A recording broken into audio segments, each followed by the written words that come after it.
徐州也加班回来，已经是凌晨1点。客厅灯的开关被他按下时，发出一声脆响。我迷迷糊糊走出来，正巧看到他脱下羽绒服外套，随手扔在沙发上。吵醒你了？晚上6点，徐州也打电话跟我报备过，说要加班，可能会很晚回来。我摇了摇头，推着他去卫生间洗漱，却敏锐地捕捉到一丝不属于徐州野的，掺了一丝香甜的味道。我皱了皱眉，倚在洗手台上看他。晚上自己加班的？不算吧，其他人12点走的，我多加了一会儿。怎么啦？徐州野回答的坦荡，让我看不出破绽。我干笑了一声，退出卫生间，走到玄关，把他拖得东倒西歪的皮鞋放好，又转去沙发拿他的羽绒服，抻开衣服，拉开帽子，准备挂到门口的衣架上。一条格格不入的蕾丝内裤却被皱皱巴巴地塞在帽子里面，心脏猛地一沉，几乎是瞬间，我缩回手，羽绒服落到地上，明明没什么声音，却像是被引爆的炸弹一样，轰得我大脑一片空白，心脏狂乱地跳。老婆，一会儿帮我拿下浴巾。徐州也从卫生间探出头，喊我。我愕然回头，张了张嘴，好半天才发出一声好，一会儿。徐州也洗澡时，我一直站在沙发旁边发呆，心脏像是被一只无形的大手狠狠攥着一样，让我有些呼吸不上来，眼泪也不受控制的在眼眶里打着转，有些想不明白这种事情为什么会发生会出现，尤其是在我和徐州野之间。熬过毕业分手季，扛过异地恋，好不容易结婚5年到现在。我扫了一眼晚上睡觉前特意放在茶几上的医院报告单，沉默的撕碎，扔进垃圾桶，又把地上的羽绒服捡起来，放回到沙发上。内裤我没有拿出来，之前塞进去什么样子，现在还是什么样子。徐州也不知道，我也没说。可能唯一区别的就是，我偷偷把内裤的蕾丝花边往帽子外拽了拽，只扯出了一点点，不仔细看很难发现，但只要稍微留意就能察觉。所以第二天一早，徐州也像平常一样，随手拿起羽绒服穿在身上。临走时，他还不忘主动和我说，晚上如果加班，我提前和你报备。我撑着笑，看着他走进电梯，按下关门按键。电梯厅的窗户敞开着，灌进来的风有些冷，像刀子一样刮得我的脸生疼。徐州也难得没有加班，早早的他就出现在我公司楼下接我下班。可能男人心虚起来都是这样，一改往常的很忙，张嘴就是特意空下来，想好好陪陪你。我压下心底翻腾的恶心，扯着唇笑了笑。回去的路上，我有些失神地盯着窗外。徐州也突然问我，今天有人跟你说什么了吗？我收回视线，装作开玩笑的样子问他，做亏心事了，这么心虚。我没打算和徐州也摊牌，可车子减速减得明显，徐州也淡定的表情里出现了那么一丝丝不自然。瞎说，谁心虚我都不心虚。人说谎的时候，声音会故意很大，就像徐州也现在这样。上午刚到公司，同事就拉着我看网上的抽象贴，男同事的帽子里塞了条蕾丝内裤，他说是他老婆的，全公司都信了。同事点评，年轻人玩得真花。我跟着同事一起笑，笑大数据，笑我自己。每个阶段有每个阶段的玩法，别都赖在年轻上。就好像每一次男的犯错，总有一群人跳出来说，他还小，还没玩够，收心了就好了。男的本来就晚熟，可能是年纪大了，难过的情绪大概只持续了3天。除了第1天，徐州也来接我，他依旧和往常一样给我打电话报备加班，然后很晚回家，带着一身的香甜。而我也不用再犹豫他是初犯还是惯犯。我找了借口，这几天睡得不好，你回来晚就直接睡次卧。其实也不算借口，刚怀孕，恶心的难受。老一辈人总说，有些孩子来报恩，有些孩子来报仇。我不知道这个孩子是来报恩的还是来报仇的，只知道来的不是时候。那天晚上我特意放在茶几上的孕检单被我撕碎扔进了垃圾桶。徐州也不知道，应该也永远都不会知道。听到我说，徐州也只是愣了一瞬，没多想的点了点头。他对我的信任和我对他的一样，可是他忘了，我们曾经达成一致过，天塌下来了也不会分床睡，分床分人分心。可如果早就分了心，凑合着在一张床上又有什么用？而那些我从来不在意的细节，好像早就在提醒我。每次在家里接电话时，下意识地躲避我，从卧室躲到书房，从客厅躲到阳台，刻意又不刻意，说得通又说不通。我自嘲着把双手搭在平坦到根本看不出怀孕的小腹上，真可笑。明明我们都期待了很久。徐州也开始习惯分床睡，难得没有加班，也会早早的洗完澡，钻进次卧。他认真的找了理由，最近太累，怕打呼噜吵到你。我动了动唇，没什么情绪，只是每次路过次卧时，都能听到他打电话时刻意压低的声音，愉悦、放松，或许还夹杂了一些因为偷情而产生的刺激，谁知道呢？我变得不太在意，甚至这些天就连眼泪都没怎么落下几滴。和徐州也在一起的10年，像是一场漫长的马拉松，过程的艰辛记得清清楚楚。如今到这一步，也只是觉得婚姻好像也就那么回事。周6，徐州也继续加班，我去了医院，没有经过什么深思熟虑，是在发现徐州也出轨以后就做出的决定。徐州也大概也没想到我会出现在医院，所以在医院走廊的转角处撞个正着时，徐州也搀扶着小姑娘的手倏地松了，他的眼神闪过一丝慌乱，可下意识的肢体动作是把小姑娘藏在身后。小姑娘反应过来，不甘示弱的微扬起头，一只手挽上他的胳膊。徐总，怎么啦？我恍然大悟，怪不得徐州野的行车轨迹从来没有问题，情人就养在公司。四目相对，僵持了几十秒钟，徐州野终于把自己的胳膊抽了出来。老婆，你怎么来医院了？是哪里不舒服吗？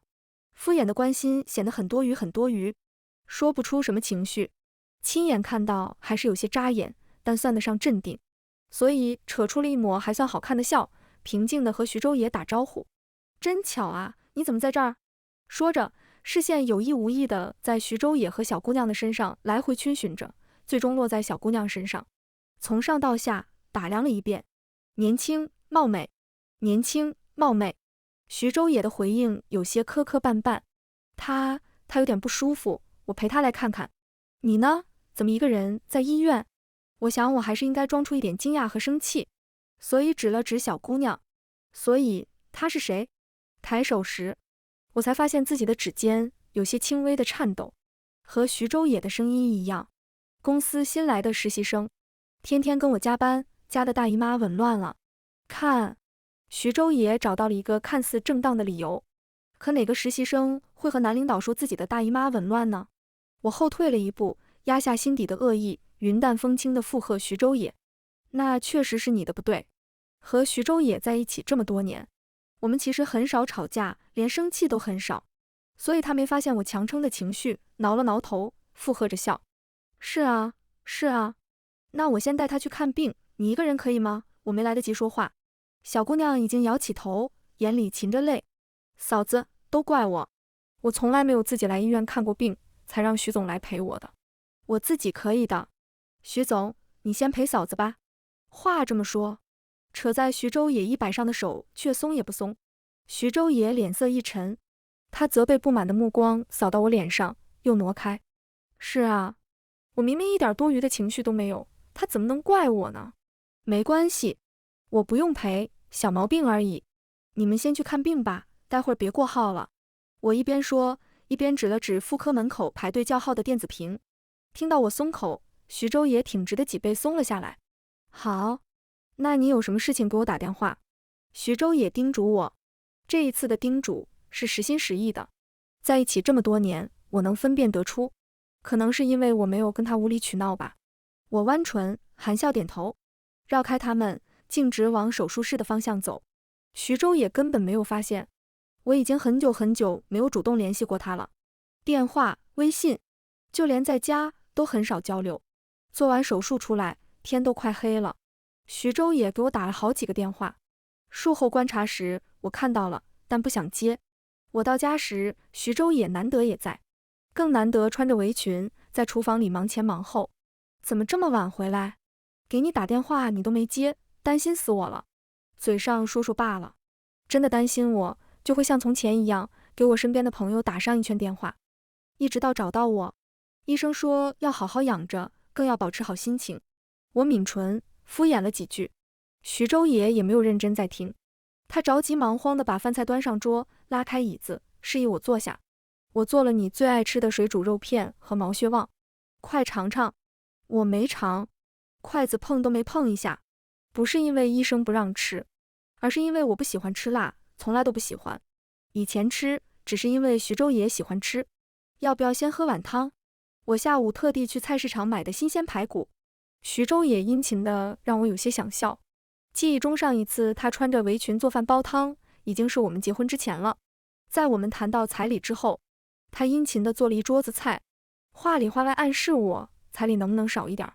那时候我们已经在一起5年，5年，他清楚地拿捏了我的情绪，知道我不会在意，也知道我会说服家里。男人有钱就会变坏，这句话的含金量第一次在我这里上升到前所未有的高度。那天是我第2次遇见那个小姑娘，大概半个月后，在徐州野大学室友的婚礼上，同样是结束爱情长跑。比起从前我和徐州野为了省钱草草了事，这场婚礼办得要多用心就有多用心。来的同学朋友很多，我被拖走聊天的功夫，徐州野消失在了我的视野。我不是一定要找他，我只是好奇为什么小姑娘也在。你说她？老王的表妹啊，徐州野没和你说啊？听说还是你家徐州野安排她进的公司呢。同学有些诧异，我一怔，垂在身侧的手不自觉蜷了蜷。老王，婚礼的主角，难怪小姑娘会在。我没再说话，心里却盘旋着一道又一道的疑问。直到我去卫生间时，亲眼撞到徐州野和老王抽着烟在说悄悄话。婚礼还没开始，伴郎都在门口迎宾。今天江暖也在，你小心一点，别被林听发现。哦，林听是我。徐州野轻笑了一声。林听单纯的要死，不会知道的。上次我陪江暖去医院，他看到了都没说什么。对了，你呢？我听江暖说，你把他朋友弄到你们公司了。后来的婚礼很绚烂，都是假的。婚礼结束，徐州也喝了一点酒，他酒量不好，靠在酒店门口的沙发上睡着。我扶不动徐州也不想扶。江暖主动凑过来，素白干净的脸上挂着很明媚的笑，笑得我一瞬间晃了眼。我和徐州野恋爱，是他追的我。确认关系以后，我才知道他追我，只是退而求其次。只是后来他对我太好，好到我忘了。而江暖和他从前喜欢的女生很像，张扬的像。嫂子，刚才吃饭就想和你打招呼来着，后来忙忘了。徐总喝多了是不是？我帮你扶着吧。之前每次应酬结束也都是我负责送徐总的。我松开手，任凭他挽上徐州野的胳膊。车停在停车场，车牌号他知道，我还是告诉他了一遍。好啊，那麻烦你帮我把他送到车上。我去趟洗手间。我咨询过律师，我手里几乎没有可以证明徐州野出轨的证据。既然没有，就创造。车上的行车记录仪，我连到了自己的手机。江暖扶着徐州野坐到副驾后，主动伸手环住了他的脖子。他的手指一下一下把玩着徐州野的头发。徐总，别装了，你醉没醉我还不知道吗？徐州野睁眼，扣住江暖的下巴。停车场明明车来车往，他们倒是稳上了。网上说，追求一次刺激就会一直追求刺激。网上说的没错。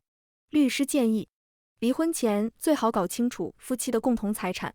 像我和徐州野这样结婚了5年的，很容易分不清。我甚至不知道自己该高兴还是该庆幸。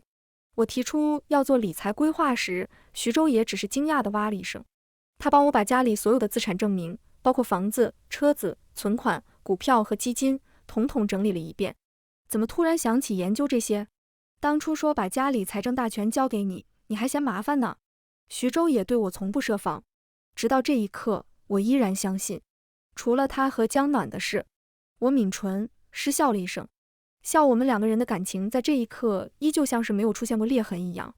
我随意扒拉着徐州野的网银，转账记录看上去还算干净，大部分的转账记录都是他跟我，他的工资转给我，严格来说是转给用我名字开的账户里。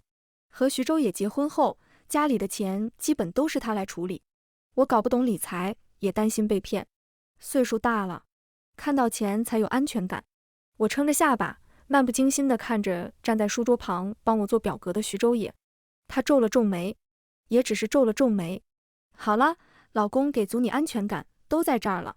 看不明白的话喊我，我去回个电话。徐周野挺厉害的，要顾着我，还要顾着另外一个。他的电话放在书桌上，响个没完。我看了一眼，是江暖，但没多问。直到他拨通电话离开书房，我才轻叹了口气。叹他爱我，却也能背叛我；叹我爱他，却也不得不放下。其实我很少会看徐周野的手机，手机密码是我的生日，这么多年一直都没变过。我总说男人不想让你知道，查手机也没用。可那天参加完婚礼之后，趁他洗澡时，我看了，控制不住的想看，哪怕知道什么都不会查到。就比如他和江暖的对话，没有任何问题，几乎全是工作上的交流。江暖反馈工作进度，发工作总结，徐周野回复收到和 OK。 想想也是，不删胆子太大，删完了又太假。徐周野聪明到连出轨的分寸都拿捏得刚刚好。我点开了江暖的朋友圈，背景图是一张很甜蜜的背影合照，签名是我爱他轰轰烈烈最疯狂。合照里徐周野特意抓了头发，背影倒是很青春男大。如果那件外套不是我找人特意去定制的话，我想我大概也是认不出的。我把录音和证明都保存好，发到律师的邮箱时，徐周野和江暖也刚好结束通话。徐周野公司的年会，我向来不参加，所以当他和往年一样询问我时，大概以为我依旧不会去，以至于我说好啊2个字时，他震惊的嘴巴张大。2个人坐在餐桌的两边，面对面，却像是隔着一道天堑。他的心里装着是，我也是，这次怎么突然想参加啊？徐周野把牛奶推到我面前，装出一副若无其事的样子。我接过，抿了一口。上次参加老王婚礼时，我才知道，我们好几个大学同学都跳槽到了你们公司。以前不是觉得不熟会尴尬吗？现在没这个困扰了。我觉得我找的理由很充分，和当初徐周野和我说江暖大姨妈紊乱时一样。而且刚巧，那几个同学都没出现在那次婚礼，叙旧的理由更充分了。徐周野干笑了一声，很快掩藏起自己的情绪，甚至主动提出带我去商场买参加年会的战袍。只是我和徐周野谁也没想到会在商场里偶遇到他的同事。嫂子，你可真行啊！上次在公司看到你那条蕾丝内裤，可把我们逗坏了。你都不知道，那天徐总脸都白了，在公司解释了好久呢。徐周野的同事笑得前仰后合，徐周野脸上的笑容却是1秒消失。他的眼神中满是慌乱，甚至下意识地看向我，张了张嘴，一句话都说不出来。我想，那天徐周野的脸有多白，今天应该也一样。徐周野给我挑了很多衣服，他心虚到只能用刷卡的方式让我忘记刚刚的插曲，而我也刚好不想现在就摊牌，干脆装作完全忘了的样子，只是在他想要吻我的时候，会找个借口躲掉。和徐周野谈恋爱时，他总是这样，以为情侣间的互动亲热可以解决所有问题，像床头打架床尾和那句话一样，以为可以解决所有夫妻之间的矛盾。那时候我总觉得吵吵闹闹都是小事，不是原则性问题，睁一只眼闭一只眼。可现在我没办法了，我清楚地知道我爱他，爱从前只爱我的他，也清楚地知道他爱我，却不妨碍他背叛我。晚上吃饭时，徐周野还是没忍住，他主动和我解释，准确来说是先发制人。老婆，我觉得你不爱我了。他一边说一边给我剥虾，我一怔，筷子上夹着的红烧肉落回到了碗里，心脏跟着疼了一下。我抬眼笑着问他，你怎么知道？我的笑大概是吓到了徐周野，他慌地从座椅上站起来，单膝跪在我面前。今天下午逛街时我同事说的话，你没放在心上，你都不怀疑我，也不问我，你不在意我了。餐厅里很多人纷纷侧目，像那年徐周野向我求婚一样。徐周野给我的解释是，他给我买了几套内衣，蕾丝花边的，增加点夫妻之间的情趣。结果可能是拆快递时没注意，具体的细节我没听。假的，听不进去，只能应付着说，不问你是因为100%相信你，你又不会背叛我，让徐周野放心，或者说是放松警惕。那天晚上，徐州也毫不意外地把一套蕾丝内衣拿到了我面前，他想要这样的结果，我也顺了他的意，笑骂了他一句，把他从主卧轰了出去。大姨妈来了，不穿，回你的次卧去。是的，从分房开始，徐州也再没提过回主卧睡，他有他的夜夜畅谈，我有我的计划打算。徐州也耸耸肩，一副看穿了我的样子。我就说吧，你肯定不会穿，所以当时我买回来拆开就后悔了。徐州也的谎能圆到这一步，也算是花了心思。主卧的门被他从门外轻轻关上，我嘴角挂着的笑也终于垮了下去。谈不上难过，却还是想到刚结婚那段时间，我的生理期，徐州也记得比我自己还清楚。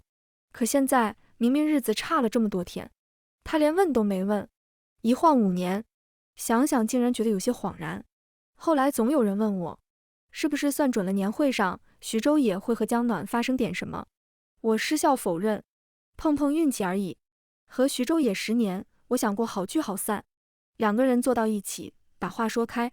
可我担心以后的日子自己会恨会悔，恨爱了这么多年却背叛承诺的徐州也，悔因为爱了这么多年，所以选择好聚好散，放过徐州也的自己。所以想试试，按照律师的建议，尽可能的收集徐州也出轨的证据，无论协议还是诉讼，撕破脸了，后半辈子或许就不会再想起，或许就是命吧。我从没想过闹得人尽皆知，但到底是人尽皆知。徐州也公司的年会是在一艘豪华游轮上举行的，3天2夜，舞池、派对、香槟，徐州也几乎全程都陪在我身边。我几次劝徐州也去加入同事的喝酒聊天，他却全程陪在我身边，然后和人群中的江暖一次又一次眼神暧昧的交汇，直到江暖捧着酒杯过来，嫂子，好久不见，我来敬徐总酒。徐州也笑着碰了下他的杯子，我跟着抿了口橙汁。之后，江暖干脆坐在了我们身边，直到徐州也被几个同事一起拖走，他才慢悠悠开口：“嫂子，你想离婚吗？”说实话，我有些震惊。江暖说他看到我从律师事务所出来，那家事务所专门打离婚官司。我笑了笑，去看一个朋友，刚好跳槽到那家律所。我也不算说错，我找的律师确实刚刚跳槽过去，朋友推荐的。朋友的朋友，多少也算半个朋友。江暖微微一顿，好半天才抿下一口酒，吓死我了，我还以为嫂子要和徐总离婚呢。他一边说，一边拍着胸口，总归有些失望。等我想离婚了通知你。和江暖，我没什么心情聊下去，所以起身找了个借口。不好意思，我有些晕。要是你看到徐州也，麻烦帮我说一声，我先回房间了。江暖应好，只是我回了房间，江暖也跟着回了房间，和徐州也一起。徐暖的房间是标间，和另外一个女生同住，就在我和徐州也房间的斜对面。我出来透气时，那个女生正呆愣在房间门口，面色尴尬。直到我走近，听到徐州也和江暖暧昧的声音，怎么办？嫂子，可能是误会。女生急得快要哭出来。她和江暖一样，刚刚出来实习。我从她手里接过来了房卡，又让她喊了邮轮的服务员过来。门反锁，房卡刷不开。这个世界上从来不缺八卦，只是八卦送上门来的时候，很难忍住不看。所以门打开时，闻风过来看热闹的人已经围了一圈。我站在最外围，看着每个人手里正高举着录像的手机，根本不愁证据的问题。房间里，江暖和徐州也正不着寸缕地贴合在一起。徐州也满脸惊慌，江暖直接钻进了被子里。那个女生尖叫着拖出自己的行李，就好像行李在房间里多待上1秒都会染上脏东西。议论声很多，鄙夷、震惊到窃窃私语。我推开人群走进去，然后对上早已煞白的徐州也的脸。徐州也，你疯了？没有撕心裂肺，没有大哭大闹，更没有从前在网上看到的扯头发、拍打和咒骂。我连演戏都不想演，话绕在嘴边好半天才说出这么一句。或许是我的反应太平静，徐州也瞬间变了脸。他突然扯出江暖，大骂了几句。是不是你趁我喝多了故意把我带到你房间的？江暖，你快和我老婆解释，你是故意的。不止江暖难以置信，我也是。我甚至想起当初和徐州野无聊时的闲话。我问他，你说为什么被捉奸以后，男的都会把责任怪到女的头上啊？徐州野说，敢做不敢当，算什么男人？是啊，算什么男人？游轮靠岸，我打车回了家。徐州野和江暖撕扯不清楚，我也懒得管。家里的密码我进门时改了，徐州野的指纹也删了，那张徐州野总是往里面打钱的银行卡密码我也改了。这些事情做完只需要5分钟。我从来没想过，我和徐州野的结束原来只需要这简单的5分钟。半个小时后，徐州野回来了，他站在门口试了好多次密码，才反应过来。他喊我老婆，喊我的名字，一遍一遍，叫人听得烦。业主群有人在骂，我发了个红包，解释了一句，实在抱歉，家里男人出轨，被我关在了门外。截图发给了徐州野，声音停了，群里的女业主都在给我点赞。那一晚是我发现徐州野出轨后睡得最安稳的一晚。第二天，我照旧上班，听说徐州野也是。刚到公司，同事又拉着我看那个抽象帖，你敢信？更新了，根本不是他老婆的，是他出轨的女同事。我点开了发帖人的头像，最新的一条是男女主正常上班，我选择离职。配图是那天匆匆忙忙被拖出来的紫色行李箱。我抿了抿唇，眼眶突然有些热，心疼那天的小姑娘，大概这段时间都不想和其他人一起住标间。离婚没有走诉讼，徐州野接受了协议离婚，我们约在了律所的会议室，协商离婚协议上的内容时，徐州野的手一遍遍摩挲着我们的结婚证。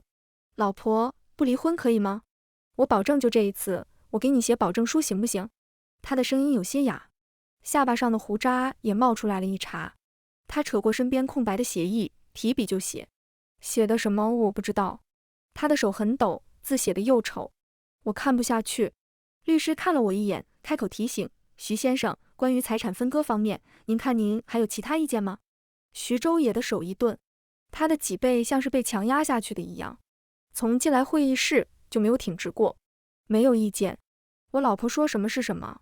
即便到这一刻，徐州野的深情都伪装得很好，我却听得想笑。那你净身出户可以吗？我问徐州野，果然也和我想的一样，他只是愣了一瞬就点头。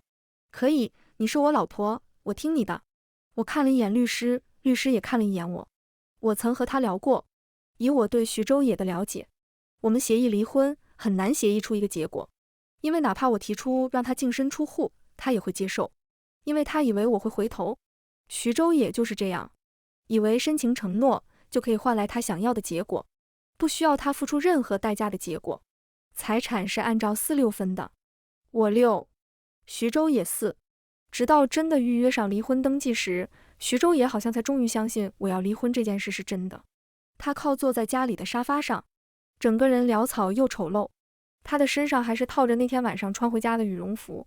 老婆，你只是生气在吓唬我，是不是？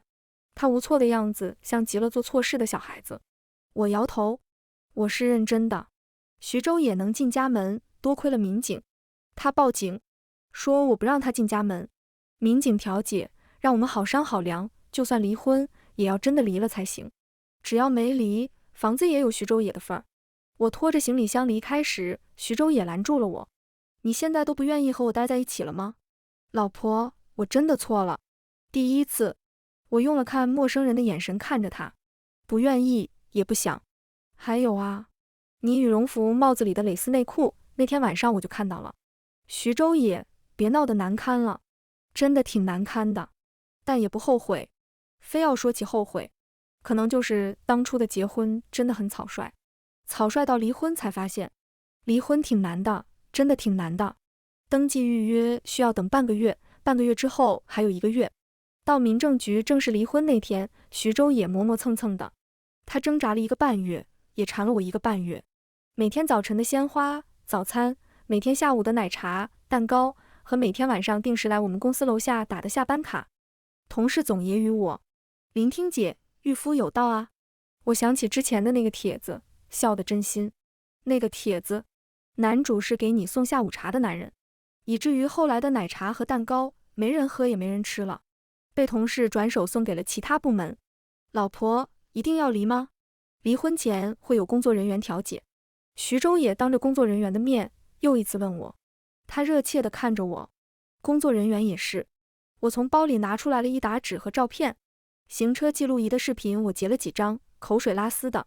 徐州也在看，工作人员也在看，直到翻到最后，那张流产手术单出现时，徐州也的手颤抖得厉害，照片纸张落了满地。工作人员尴尬地弯腰去捡。什么时候的事？你从来没和我说过你怀孕了。我也不打算说，我从来没想过用这个没出世的孩子作为任何筹码，哪怕是推动离婚的筹码。可凭什么呢？凭什么这样的痛苦只有我自己挨着？我突然就想告诉他了。那天晚上你把羽绒服扔在沙发上，却没有注意到沙发旁边的茶几上就有一张孕检报告。可是以前再小的一张便签纸你都会发现。至于流产手术，那天你也在医院，你忘了吗？离婚以后发生了很多事，比如徐州也被开除，被追究刑事责任，比如江暖被开除，被追回财物，比如徐州也的朋友老王和他老婆的婚姻也走到了该结束的时候。这些也都是同学聚会时和徐州也在一家公司的同学和我说的。拿公家的钱泡人家女孩子，真敢啊！幸亏你们离婚离得早，财产划分的也清楚。怪不得当初我和律师在梳理财产时发现，徐州也从来没有给江暖转过一笔钱，都是走的公账。他好歹是个总，奖金多做一些给江暖，不比他花钱来的方便。花多了，说不定你还要问。而且我们公司合作的不少供应商，每年给的好处也不少呢。徐州也被控贪污罪，案子折腾来折腾去，听说判了几年。至于江暖，大部分钱都被公司追回了，或许行业也进行了封杀。不过他大概也不在意。我突然想起那次在游轮的年会上，他非要拉着我聊他的恋爱观。嫂子，你当初为什么会答应和徐总结婚啊？只是因为单纯的爱吗？我就不一样了，我觉得各取所需的关系就挺好。他图我年轻漂亮，我图他有权有钱。后来我很认真地思考过江暖问我的那个问题，我为什么会和徐州也结婚？当然是为了幸福啊。结婚是为了幸福，离婚也是。这个故事到这里就结束了，感谢您的收看。如果您喜欢这个视频，就给我点赞订阅一下吧。衷心祝您吉祥如意，万事顺心。